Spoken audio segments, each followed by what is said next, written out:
त्या प्रश्नात काय दिलंय, एक त्रिकोण आहे आणि त्रिकोणांच्या कोणांचे गुणोत्तर किती दिले बघा, 3 5 7. बरोबर. त्रिकोणाला किती कोण असतात, 3 कोण असतात आणि कोणांचे गुणोत्तर किती दिले, 3 5 7. आणि पुढे काय विचारलंय, सर्वात लहान कोण आणि सर्वात मोठा कोण यांच्या मापातील फरक किती. आता सगळ्यात पहिल्यांदा त्रिकोणाच्या कोणांचं गुणोत्तर कसं मिळतं तुम्हाला सांगतो. समजा एक त्रिकोण आहे, त्याला नाव देतो मी ABC. त्याच्यामध्ये बी हा कोण 90 अंशाचा आहे, सी हा कोण 60 अंशाचा आहे आणि ए हा कोण किती अंशाचा आहे, 30 अंशाचा आहे.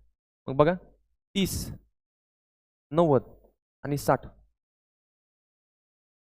त्रिकोणाच्या 3 कोणांची माप किती आहेत, 30 अंश 90 अंश 60 अंश.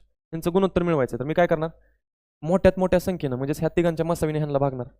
30 1 30, 30 त्रिक 90, 30 दुने 60, कितीचा भाग बसला, 2चा. तर ए बी सी ह्या त्रिकोणाच्या 3 कोणांचे गुणोत्तर किती आले, 1 3 2. म्हणजेच एवढं लक्षात आलं की कोणत्याही संख्यांचं गुणोत्तर कसं मिळतं, तर त्या संख्यांच्या मसावीनं भागून गुणोत्तर मिळतं.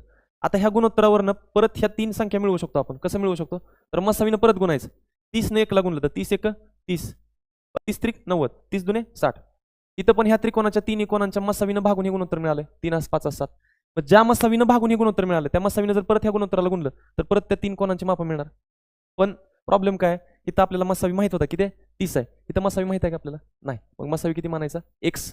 x न 3 ला गुणलं तर किती आलं, पहिल्या कोणाचं माप किती आलं, 3x. x न 5 ला गुणा किती आलं, 5x. आणि x न 7 ला गुणा तिसऱ्या कोणाचं माप किती आलं, 7x. आणि ह्या तिघांची बेरीज किती आहे, 180. आता सगळ्यात पहिल्यांदा आपण जी x ची किंमत मिळवणार, x ची किंमत मिळवणार म्हणजेच काय मिळवणार, मसावी मिळवणार. मसावीने ह्या तिघांना गुणलं की मग आपल्याला 3 कोणांची काय मिळणार, माप मिळणार. बरोबर. हां, 3x आणि 5x किती झालं, 8x. 8x आणि 7x किती झालं, 15x. 15x बरोबर 180. 15 गुणाकारात पलीकडे गेल्यानंतर भागाकारात, 180 भागिले 15. 15 1 15, 15 1 15, 18 मधून 15 गेले किती राहिलं, 3. 3 वरती घेतलं 0, 30. 15 दुने 30, x बरोबर 12. म्हणजेच मसावी मिळाला तुम्हाला 12.